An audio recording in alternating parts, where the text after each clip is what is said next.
যারা দেখছেন সবাইকে ল অ্যান্ড লাইফ চ্যানেলে স্বাগত জানাচ্ছি। আমি অ্যাডভোকেট জহিরুল আলম।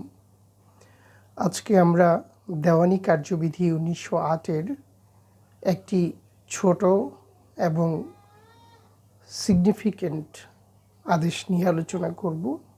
সেটি হচ্ছে আদেশ 24 বা 24তম আদেশ, অর্ডার 24। এই আদেশটি যে বিষয় নিয়ে বিধান নির্দেশ করছে তা হচ্ছে আদালতের মাধ্যমে জমা প্রদান বা আদালতে জমা প্রদান।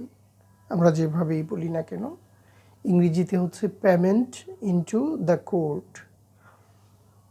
অর্থাৎ আমরা সাধারণত ক্ষতিপূরণ কিংবা ঋণের মামলায়, অর্থাৎ যেখানে অর্থ প্রদানের ইস্যু থাকে, সেই ধরনের মোকদ্দমায় আমরা দেখে থাকি যে অনেক ক্ষেত্রেই বিবাদী তার নিকট বাদীর যে প্রাপ্য অর্থ বা বাদীর যে দাবিকৃত অর্থ, সেটা পার্শিয়ালি কিংবা সম্পূর্ণ যেভাবেই পরিশোধ করুক না কেন, সেটা অনেক ক্ষেত্রেই আদালতের মাধ্যমে, অনেক ক্ষেত্রেই না, ঠিক বলা যায় যে প্রায় সকল ক্ষেত্রেই, যদি না মামলা চলাকালীন সময়ে এডিআরের মাধ্যমে নিষ্পত্তি হয় বা আপোষ নিষ্পত্তি হয় আদালতের বাইরে, তাহলে ভিন্ন কথা। অন্যথায় অবশ্যই দেখা যায় আদালতের মাধ্যমেই বাদীকে বিবাদী অর্থ পরিশোধ করে থাকে।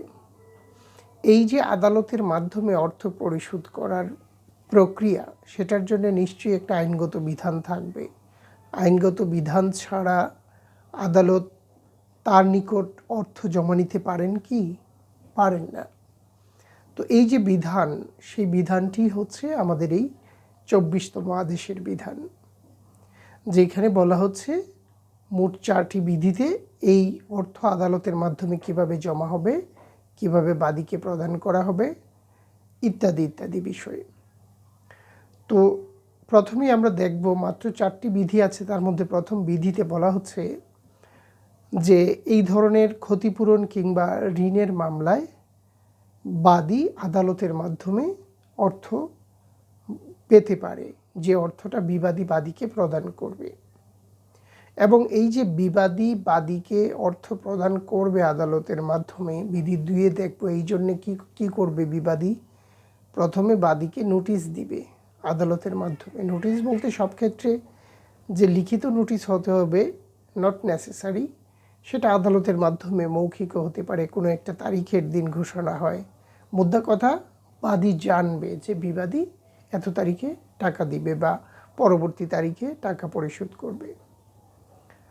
তারপর দেখব এই যে নোটিশ দেওয়ার পর থেকে যেদিন বিবাদী টাকা প্রদান করেছে, টাকা জমা দিয়েছে, তারপর বাদীর হাতে সেই টাকা কোর্ট অর্পণ করেছে, এইখানে যদি একটা দীর্ঘ সময়ও যায় বা যে কোনো সময় যদি অতিবাহিত হয়, এর জন্যে বাদী কি সুদ দাবি করতে পারে কি না, এই বিধানটাও এখানে বলা হচ্ছে। কারণ এটা যদি সুনির্দিষ্ট না থাকে, এই প্রশ্নটা আসতে পারে যে সেইখানে বাদী যদি, এরকমও তো হতে পারে যে অনেক অঙ্কের, বড় অঙ্কের টাকা, 50 কোটি টাকা, কথার কথা 10 কোটি টাকা বা 5 কোটি টাকার একটা চেক বিবাদী দিয়েছে বাদীকে প্রদানের জন্য আদালতে, সেটা বাদী হয়তো বা মোকদ্দমার তারিখ ছিল না, তারিখ এসছে 6 মাস পর।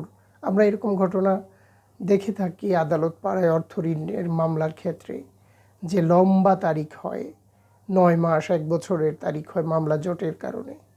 তো ওরকম যদি হয় তাহলে অনেক টাকা, এটার তো একটা ইন্টারেস্টের ব্যাপার আসে, সেটা কি বাদী দাবি করতে পারে কি না। তো বলা হচ্ছে যে না, বাদী কোনো সুদ দাবি করতে পারবে না ওই টাকার জন্য, যে টাকাটা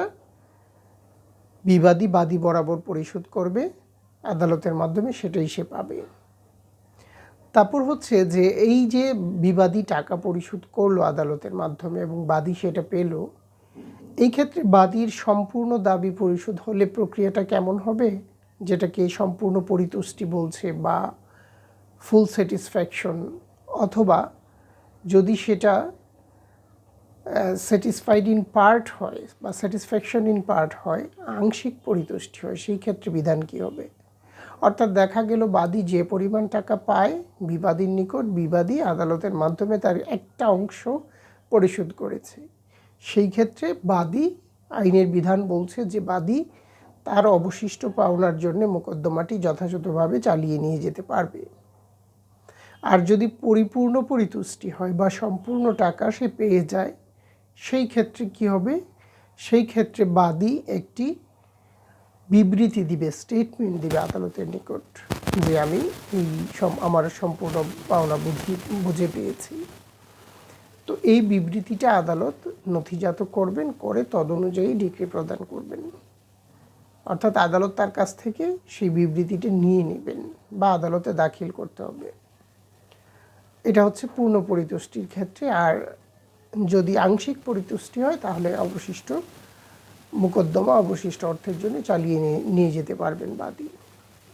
এখন প্রশ্ন হচ্ছে যে এই পরিপূর্ণ পরিতুষ্টি অর্জিত হওয়ার পর আমরা দেখে থাকি সাধারণত অর্থের মোকদ্দমায় আদালত খরচা কে পরিশোধ করবে মোকদ্দমার সেই ধরনের একটা নির্দেশ দিয়ে থাকেন, এবং এটা সাধারণত বিবাদীর দিকেই যায়। কেননা বিবাদী অর্থ পরিশোধ না করার কারণেই মোকদ্দমার দায়েরের কারণ উদ্ভব হয়, ফলত মোকদ্দমাটি চলে। কাজেই এখানে বাদী ক্ষতিগ্রস্ত হয় আর্থিকভাবে। সেই জন্য এই আর্থিক ক্ষতি পুষিয়ে দেওয়ার জন্য আদালত বিবাদী বরাবর ক্ষতির পরিমাণ নির্ধারণ করে সাধারণত রায়ে একটা ঘোষণা দিয়ে থাকেন, ডিক্রিতে সেটা অন্তর্ভুক্ত হয়। তো এই ক্ষেত্রে যখন এই আদালতের মাধ্যমে মোকদ্দমার দাবি পরিপূরণ হয়ে যাচ্ছে, তখন এই খরচের টাকাটা কে পরিশোধ করবে? এই ক্ষেত্রে আদালত বিবেচনা করবেন, আইনে বলা হচ্ছে যে এই মোকদ্দমাটা তৈরি হওয়ার জন্যে বা মোকদ্দমাটা দায়ের হওয়ার জন্যে আসলে কে বেশি দায়ী ছিল। সবসময় যে বিবাদী টাকা পরিশোধ করছে না বলেই মোকদ্দমার কারণ উদ্ভব হয়েছে, ব্যাপারটি এরকম নাও হতে পারে। অনেক সময় দেখা যায় যে বিবাদী যে টাকা বাদী তার নিকট পাবে সেটা সে দিতে ইচ্ছুক, বাট কোনো কারণে বাদী হয়তোবা সেটা নিচ্ছে না সরাসরি, বা নেয়ার মতো মানসিক অবস্থায় সে থাকে না, ইগো প্রবলেম থাকে বা অন্য যে কোনো প্রবলেম থাকে, আস্থার সংকট থাকে, তখন সে আদালতে মোকদ্দমাটা দায়ের করে। হতে পারতো আদালতি মোকদ্দমাটা দায়ের না করেও সে কিছুটা পদক্ষেপ নিলে সেই টাকাটা সে এমনিতেই পেয়ে যেত, বাদীকে টাকা দিতে বিবাদী ইচ্ছুক ছিল। এরকম যদি অনুভূত হয় আদালতের নিকট, তখন আদালত কিন্তু এই খরচের দায়ভারটা বাদীর উপরেই দিবেন। কেননা বাদীর মোকদ্দমাটা এখানে আসলে অনেক ক্ষেত্রে নিষ্প্রয়োজন ছিল। আমরা দেখব এই 24তম আদেশের 4র্থ বিধির পর কিছু উদাহরণ দেয়া আছে। সেখানে এরকম একটা উদাহরণও আছে যে বিবাদীর নিকট 100 টাকা পাবে, বাদীকে সেই 100 টাকা ফেরত দিতে ইচ্ছুক, কিন্তু বাদী কোনো কারণে বা তার ক্ষতিগ্রস্ততা হেতু কিংবা যে কোনো কারণে, যে এতদিন পূর্বে আমি টাকা দিয়েছি, সে 150 টাকা দাবি করছে। কিন্তু বিবাদী যেহেতু 100 টাকা ধার নিয়েছিল, সে ও টাকাটাই ফেরত দিতে ইচ্ছুক, সে অতিরিক্ত টাকা দিতে ইচ্ছুক না। এরকম পরিস্থিতিতে বাদী মোকদ্দমা দায়ের করার পর বিবাদী আদালতের মাধ্যমে সেই 100 টাকা বাদীকে পরিশোধ করে বিবাদী। তো এই ক্ষেত্রে দেখা যায় যে এই যে মোকদ্দমাটা দায়েরের কারণ তৈরি হয়েছে সেটা বাদীর কারণে তৈরি হয়েছে। বাদী চাইলে তার প্রাপ্য টাকা বা তার পাওনা টাকা যেটুকু সে ধার দিয়েছিল ওটুকু নিয়ে নিতে পারতো, এবং সেই ক্ষেত্রে মোকদ্দমা দায়েরের কারণে উদ্ভব হতো না। ফলে উদাহরণে বলছে যে এই ক্ষেত্রে আদালত এই বাদীর বিপক্ষে খরচার আদেশ দিতে পারেন বা বিবেচনায় সেই বিষয়টি নিতে পারেন।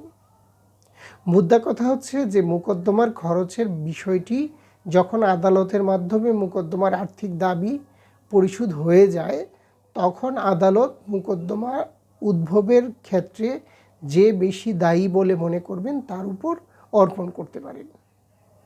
তো এই ছিল সামগ্রিকভাবে আদালতের মাধ্যমে জমা প্রদানের বিধান। এবং আমরা জানলাম, এটা আমরা মাথায় রাখব যে এই যে বাদী অর্থ আদালতের মাধ্যমে প্রদান করা হয় বাদীকে, বা বিবাদী আদালতের মাধ্যমে অর্থ প্রদান করে, এই সম্পর্কিত বিধান রয়েছে দেওয়ানি কার্যবিধির 24তম আদেশে। এবং যদি কখনো আমাদের এরকম কোনো মুহূর্ত আসে যখন এই প্রসঙ্গে কোনো বিষয় মোকাবেলা করতে হয় একজন আইনজীবী হিসেবে আদালতে, তখন আমরা এই বিধান থেকে, এই আদেশ থেকে প্রয়োজনীয় বিধান জেনে নিতে পারবো বা দেখে নিতে পারবো। এতক্ষণ যারা ধৈর্য সহকারে আমার এই আলোচনা শুনেছেন, আপনাদের সবাইকে অসংখ্য ধন্যবাদ। এবং আমরা খুব তাড়াতাড়ি এই দেওয়ানি কার্যবিধি শেষ করে পরবর্তী আইনের দিকে যাব, এই বিষয়টিও আজকের এই পর্বে আপনাদেরকে জানিয়ে রাখার সুযোগ তৈরি হয়েছে, জানিয়ে রাখলাম। এবং পরবর্তী আইনে আলোচনা শোনার জন্য আপনাদের সকলকে আগাম আহ্বান জানাচ্ছি। সকলেই ভালো থাকবেন, সবার জন্য শুভকামনা।